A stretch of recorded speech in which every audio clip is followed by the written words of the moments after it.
तुम अकेले हो। माया के अवलोकन में तुम स्वयं को भूल जाओ, किसी पब्लिक प्लेस पर जाओ और एक सुरक्षित स्थान पर खड़े हो जाओ, शांत, स्वयं को भूल जाओ और साक्षी भाव से सबको देखो। दो युवक आपस में बातें करते हंस रहे हैं। चार युवक बड़ी गंभीरता से बात कर रहे हैं। आदि आदि नाना प्रकार के तुम्हें दृश्य देखने को मिलेंगे और तुम समझ पाओगे कि यहाँ स्वयं के वास्तविक परिचय से सब दूर हैं। तुम पाओगे कि जो तुमने आज तक मित्र बनाए वह सब भ्रमवश थे, अज्ञानवश थे। तुम्हारा रोना हंसना यह सब अज्ञानता के कारण है, और तुम जब इसके प्रभाव में आ जाते हो तब तुम माया के प्रभाव में होते हो। तुम स्व को भूल पाओ यह बड़ा कठिन है। तुम्हारे लिए तो अपने संबंधों को भी भूलना बड़ा कठिन है, तब स्व को कैसे भूल पाओगे, जिसके साथ तो सबसे बड़ा मोह है, सबसे बड़ा स्वार्थ है इसमें। और यह स्वार्थ माया का ही रूप है। माया का सबसे बड़ा हथियार है स्वार्थ, क्योंकि यह स्वार्थ प्रत्येक में पाया जाता है। अपनी स्वार्थ सिद्धि के लिए कोई किसी के लिए कुछ भी और किसी का कुछ भी कर सकता है। एक प्राणी अपने स्वार्थ के लिए दूसरे को क्षति पहुंचा सकता है, दूसरे को मार भी सकता है। यह बात उत्तरजीविता के सिद्धांत के करीब है। एक कुत्ते को रोटी दो और दूसरे को भी रोटी दो।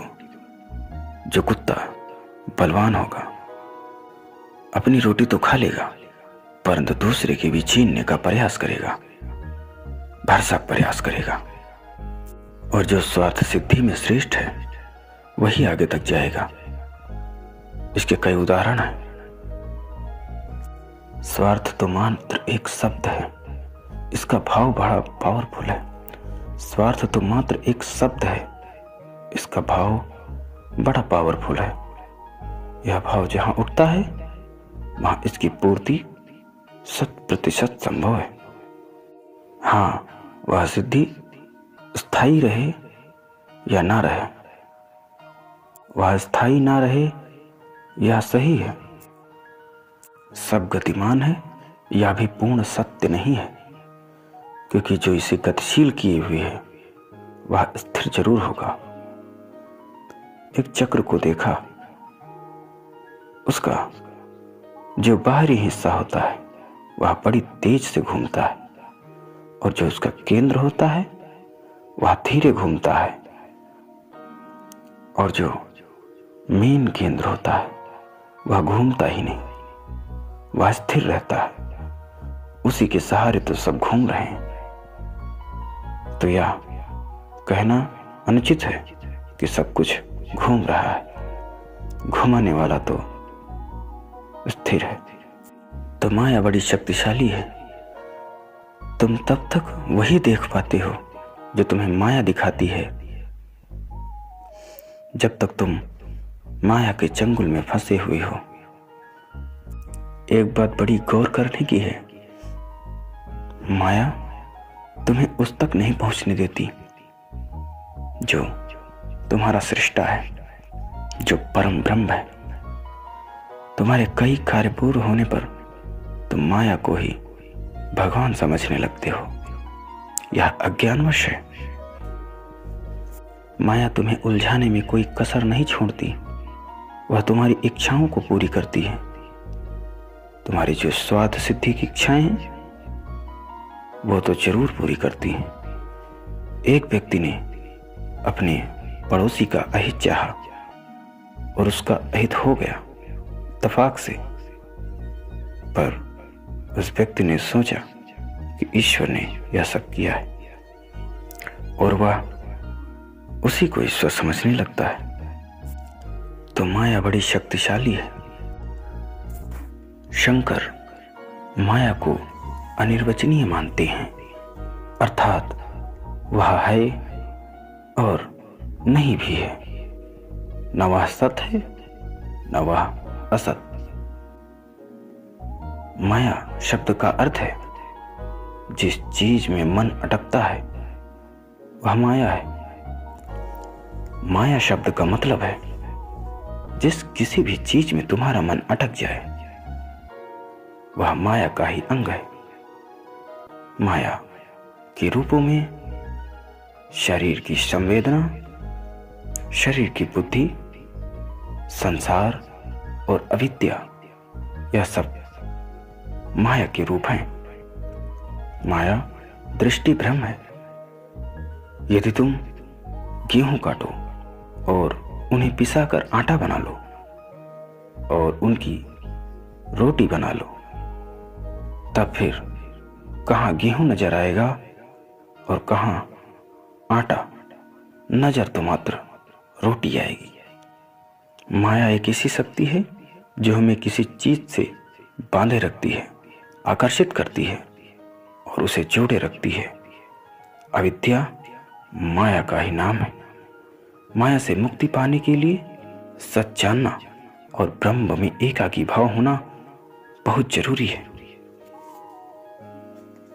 तुमने भाइयों में बंटवारा किया और 2 हिस्से लगाए। तुम यह नहीं समझ पा रहे हो कि क्या दोनों हिस्से बराबर हैं या फिर कम ज्यादा।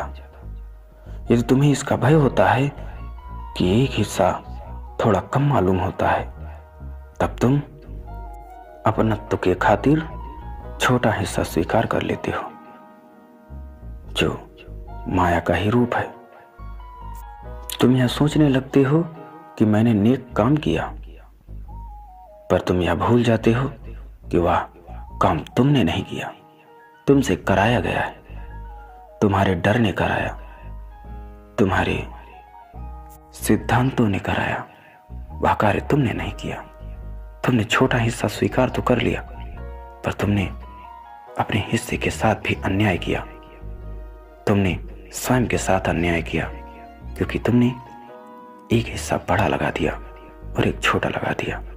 इन सब से बचने के लिए कई बुद्धिजीवी हिस्सा बांट के चक्कर में नहीं पड़ते, वह हिस्सा बांट लगाते ही नहीं। वह यह कार्य सामने वाले पर थोप देते हैं कि तुम ही लगो। यदि हिस्सा बराबर लगा तो भी उनका फायदा, और यदि हिस्सा कम ज्यादा लगा तो भी उनका फायदा। किसी उलझन में न पड़ेंगे। हाँ, यदि कम वाला हिस्सा मिलेगा तब मन उन्हें शांति नहीं लेने देगा।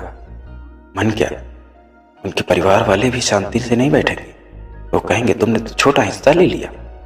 यह सब माया के अंग। जब भी तुम किसी के साथ अच्छाई करने जाते हो वहां तुम्हें बुराई ही मिलती है। एक सज्जन रास्ते रास्ते जा रहे थे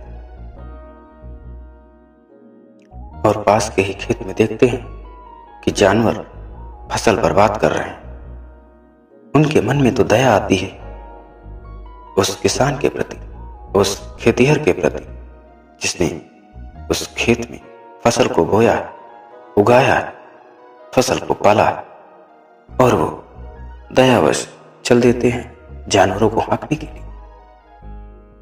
तभी अचानक खेत का मालिक आ जाता है और उनको इतनी गालियां देता है कि तुम्हें दिखाई नहीं देता या फसल बर्बाद हुई जा रही है। सज्जन व्यक्ति तो कहते हैं भाई ये मेरे जानवर नहीं है। खेत का मालिक कहता है सभी लोग यही कहते हैं। जब वो पकड़ में आते हैं तब यही कहते हैं कि ये मेरे जानवर नहीं है, किसी और के, मैं तो बस हाँकने आ गया था, मैं सब जानता हूं। तो सज्जन व्यक्ति यह समझे। अब सज्जन व्यक्ति ने जो सोचा था हुआ उसका एकदम उल्टा। फिर लौट आए अपने रास्ते पर। और तब उन्हें मालूम पड़ता है कि किसी का भी भला करना चाहो तो अपने को ही बुरा मिल जाता है। यह सब क्या है? यह सब माया है। माया ने ही तुम्हें वहां भेजा और माया ने तुम्हें वहां से खेदा। तुम्हें ऐसे उलझाए हुए है कि तुम इससे बचना भी चाहोगे तो बड़ा मुश्किल है। जब तुम इससे बचने के लिए साधना करने लगते हो, साधना में लग जाते हो, तब माया बड़ी परेशान होती है और फिर नए नए रूप रखकर तुम्हारे सामने आती है, तुम्हें रिझाती है। यदि तुम सिद्धता के एकदम करीब हो तब वह तुम्हें और उलझाएगी, तुम्हें सिद्धियां प्रदान कर देगी ताकि तुम इतने में ही खुश हो जाओ। अमृत का प्यासा भला शरबत से कहां तृप्त होगा। परंतु जब तुम जरा भी उलझे तब तुम इन सिद्धियों के चक्कर में पड़ जाओगे और तुम्हारा जो परम उद्देश्य है वो रह जाएगा और तुम फिर से उलझ जाओगे इसी माया के जंजाल में। माया उस साधक को भी नहीं छोड़ती जिसके चौतरफा सिद्धियां घूमती हैं। वह साधक बीमार व्यक्ति के करीब से मात्र गुजर जाए तो वह व्यक्ति स्वस्थ हो उठेगा, वह जीवित हो उठेगा। अब इतना समझ पा रहे होंगे कि माया कहां तक पीछा करती है। तब तुम कैसे यह स्वप्न देख सकते हो कि तुम माया के बंधनों से मुक्त हो चुके हो। इतना आसान नहीं है माया के बंधनों से मुक्त होना। माया से जो मुक्त हो गया वह उसका हो गया जिसका सब है। हम एक गहरी भ्रांति में जीते हैं, किसी आने वाले कल की आशा में, भविष्य की भ्रांति में। जैसा आदमी है वह आत्मवंचनाओं के बिना जी नहीं सकता। नीत्शे ने एक जगह कहा है कि आदमी सत्य के साथ नहीं जी सकता। उसे चाहिए सपने, भ्रांतियां चाहिए उसे कई तरह के झूठ चाहिए जीने के लिए। और नीत्शे ने जो कहा वह सच है। जैसा मनुष्य है वह सत्य के साथ जी नहीं सकता। इस बात को बहुत गहरे में समझने की जरूरत है तुम्हें, क्योंकि इसे समझे बिना उस अन्वेषण में नहीं उतरा जा सकता जिसे योग कहते हैं। और उसके लिए मन को गहराई से समझना होगा, उस मन को जिसे झूठ की जरूरत है, जिसे भ्रांतियां चाहिए, जो भ्रांतियों का अभिलाषी है, उस मन को जो सत्य के साथ नहीं जीना चाहता, मन जिसे सपनों की बड़ी जरूरत है। तुम केवल रात में ही सपने नहीं देखते, तुम जब जग जाते हो तभी लगातार सपने में ही चलते रहते हो। तुम मुझे देख रहे हो, सुन रहे हो, लेकिन यह एक सपने की धारा लगातार तुम में दौड़ी चली आ रही है। मन लगातार सपने, स्वप्न और कल्पनाएं बनाता जा रहा है। वैज्ञानिक कहते हैं कि मनुष्य नींद के बिना तो जी नहीं सकता है, लेकिन सपनों के बिना भी नहीं जी सकता। पुराने समय में समझा जाता था कि नींद जीवन की बड़ी जरूरत है, लेकिन अब आधुनिक खोजें कहती हैं कि नींद सचमुच कोई बड़ी जरूरत नहीं है। नींद की जरूरत है ताकि तुम सपने देख सको। सपने यशस्वी हैं। यदि तुम्हें नींद में सपने देखने को ना दिया जाए तो तुम सुबह अपने आप को ताजा और जीवंत नहीं पाओगे। तुम स्वयं को इतना थका हुआ पाओगे कि जैसे बिल्कुल सो ही नहीं पाए, रात भर करवटें बदलते रहे। रात का कुछ समय नींद के लिए होता है और कुछ समय होता है सपनों का।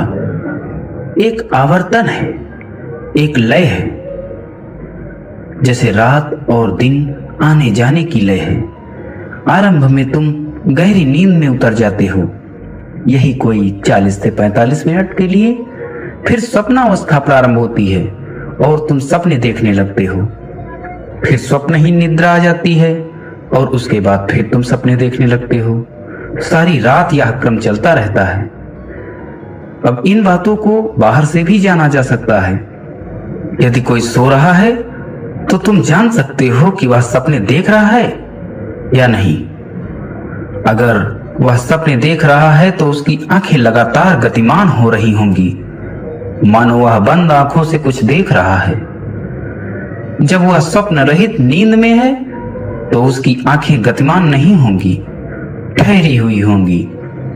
जब आंखें गतिमान हो और तुम्हें बाधा पहुंचाई जाए तो सुबह तुम थके मांदे का अनुभव करोगे, और यदि आंखें स्थिर हों और नींद तोड़ी जाए तो सुबह उठने पर कोई थकावट महसूस नहीं होगी, क्योंकि उस नींद में कुछ खोता नहीं। और सपनों की नींद में तुम अचानक उठकर सब कुछ खो देते हो। अनेक शोधकर्ताओं ने प्रमाणित कर दिया है कि मनुष्य का मन सपनों पर ही चलता है। फिर यह सपनों की बात केवल रात के विषय में ही सच नहीं है। जब तुम जागे हुए होते हो तब भी मन में कुछ ऐसी प्रक्रिया चलती रहती है। दिन में भी तुम अनुभव कर सकते हो। किसी समय मन में स्वप्न तैर रहे होते हैं और किसी समय स्वप्न नहीं होते। दिन में जब सपने चल रहे हैं और अगर तुम कुछ कर रहे हो तो तुम वहां पर अनुपस्थित हो, क्योंकि कहीं भीतर तुम व्यस्त हो। उदाहरण के लिए तुम यहां हो। यदि तुम्हारा मन स्वप्निल दशा से गुजर रहा है तब तुम मुझे सुनोगे बिना कुछ सुने, क्योंकि भीतर मन व्यस्त है। और अगर तुम इसी स्वप्निल दशा में नहीं हो तो ही केवल तुम मुझे सुन सकते हो। मन दिन रात इन्हीं अवस्थाओं के बीच डोलता रहता है, गैर स्वप्न से स्वप्न में, फिर स्वप्न से गैर स्वप्न में। यह एक आंतरिक लय है। इसलिए ऐसा नहीं है कि हम सिर्फ रात्रि में ही निरंतर सपने देखते हैं। जीवन में भी हम अपनी आशाओं को भविष्य की ओर प्रक्षेपित करते रहते हैं। वर्तमान तो लगभग हमेशा नरक के जैसा है। तुम उसके साथ जी लेते हो तो उन आशाओं के सहारे ही जिन्हें तुमने भविष्य में प्रक्षेपित कर रखा है। तुम आज जी लेते हो आने वाले कल के लिए। तुम आशा किए चले जा रहे हो कि कल किसी न किसी स्वर्ग के द्वार खुलेंगे। वे आज तो हरगिज नहीं खुलते, और कल जब आता है तो वह कल की तरह नहीं आता, वह आज की तरह आता है। पर तब तक तुम्हारा मन फिर से कहीं और आगे बढ़ चुका होता है। तुम अपने से भी आगे दौड़ते चले जाते हो। यही है सपनों का अर्थ। तुम यथार्थ से तो एकात्म नहीं हो। वह जो कि पास है, वह जो यहाँ है और उपस्थित है, तुम कहीं और हो, आगे गतिमान, आगे कूदते फांदते। उस कल को, उस भविष्य को तुमने कई नाम दे रखे हैं। कुछ लोग उसे स्वर्ग कहते हैं, कुछ मोक्ष कहते हैं, लेकिन यह सदा भविष्य में है। कोई धन के बारे में सोच रहा है, पर वह धन भी भविष्य में ही मिलने वाला है। कोई स्वर्ग की आकांक्षा में खोया हुआ है, पर वह स्वर्ग मृत्यु के उपरांत ही आने वाला। स्वर्ग है दूर, सुदूर किसी भविष्य में जो नहीं है। उसी के लिए तुम अपना वर्तमान खोते जा रहे हो। स्वप्न में जीने का अर्थ है तुम अभी और यही नहीं हो सकते। इसी क्षण में होना दुस्साध्य प्रतीत होता है।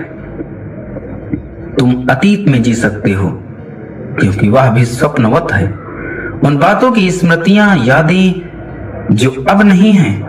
और तुम भविष्य में जी सकते हो, लेकिन वह भी एक प्रक्षेपण है। यह फिर अतीत में से ही कुछ निर्मित करना है। भविष्य कुछ और नहीं वरन अतीत की ही प्रतिछवि है।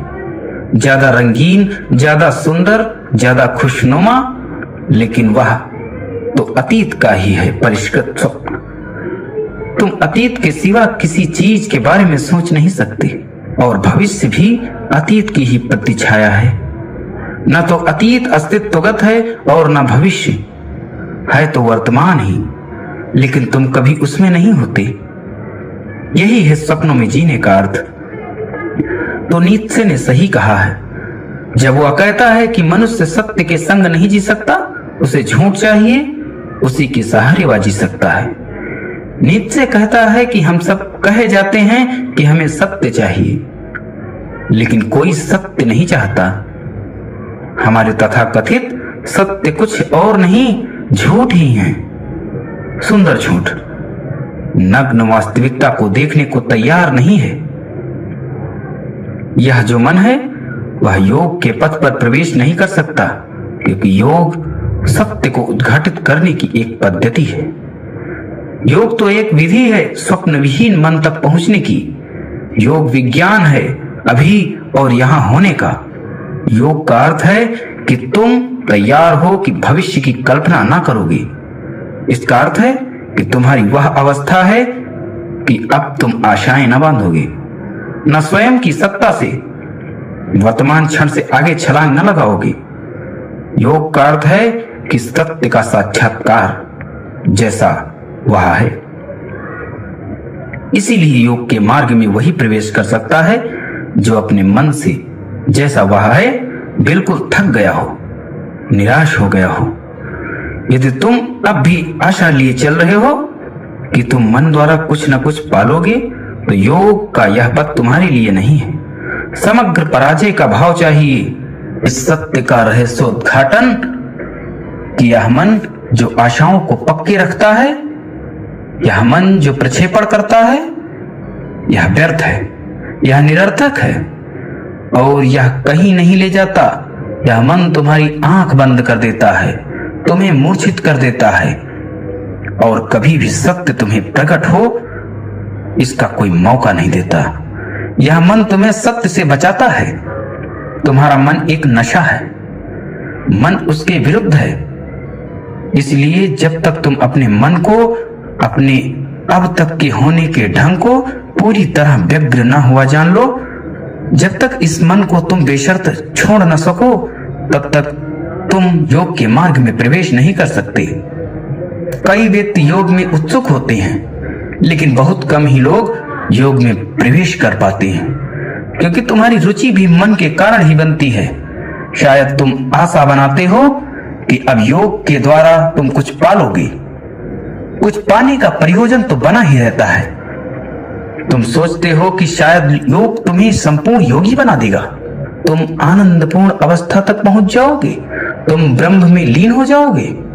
शायद तुम्हें सच्चिदानंद अस्तित्व, चैतन्य और परमात्मा मिल जाए।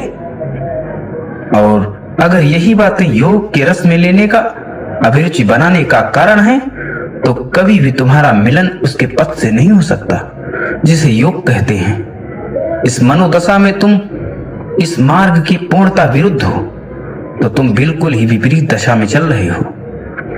योग का मतलब यह है कि अब कोई आशा न बची, अब भविष्य न रहा, कोई इच्छा न बची, कोई अतीत न रहा। अब व्यक्ति तैयार है उसे जानने के लिए जो वास्तव में है। अब कोई रुचि न रही इस बात में कि क्या हो सकता है, क्या होना चाहिए और क्या होना चाहिए था। जरा भी रस ना रहा। अब केवल उसी में रस है जो वास्तव में है, क्योंकि केवल सत्य ही तुम्हें मुक्त कर सकता है। केवल वास्तविकता ही मुक्ति बन सकती है। पूरा नशा परिपूर्ण निराशा की जरूरत है। इसी निराशा को ही बुद्ध दुख कहते हैं। और अगर सचमुच तुम्हें दुख है तो आशा मत बनाओ, क्योंकि तुम्हारी आशा दुख को आगे बढ़ाएगी। तुम्हारी आशा एक नशा है जो तुम्हें कहीं ना कहीं केवल मृत्यु तक जाने में ही सहायक हो सकती है।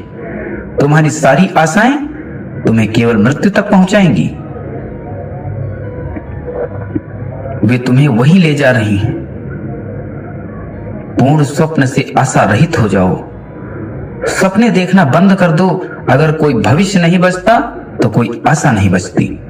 बेशक यह कठिन है। सत्य का सामना करने के लिए बड़े साहस की जरूरत है, लेकिन देर सवेर वह क्षण आता है। हर आदमी के जीवन में वह क्षण आता ही है जब वह परिपूर्ण निराशा का अनुभव करता है। नितांत अर्थहीनता का भाव उसके भीतर घटित होता है। जब उसे बोध होता है कि वह जो कुछ कर रहा है सब व्यर्थ है, जहां कहीं भी जा रहा है कहीं नहीं पहुंच पा रहा है, जो कुछ भी करना चाह रहा है वह हो नहीं रहा है, तब अनायास ही आशाएं गिर जाती हैं, भविष्य खो जाता है, अहंकार नष्ट हो जाता है और तब तक पहली बार वह वर्तमान के साथ लयबद्ध होता है। तब पहली बार वह सत्य से सामना करता है। जब तक तुम्हारे लिए यह क्षण न आए तब तक कितने ही योगासन किए जाएं, कितना भी तुम योग में मन लगा लो, लेकिन वह योग नहीं। योग तो अंतर की ओर मुड़ना है। यह पूरी तरह विपरीत मुड़ना है। जब तुम भविष्य में गति नहीं कर रहे हो, जब तुम अतीत में नहीं भटक रहे हो, तब तुम अपने भीतर की ओर गतिमान होने लगते हो, क्योंकि तुम्हारा अस्तित्व अभी और यही है। वह भविष्य में नहीं, वह अतीत का नहीं। तुम अभी और यहां उपस्थित हो। अब तुम यथार्थ में प्रविष्ट हो सकते हो। तब मन का इसी क्षण में उपस्थित रहना जरूरी है।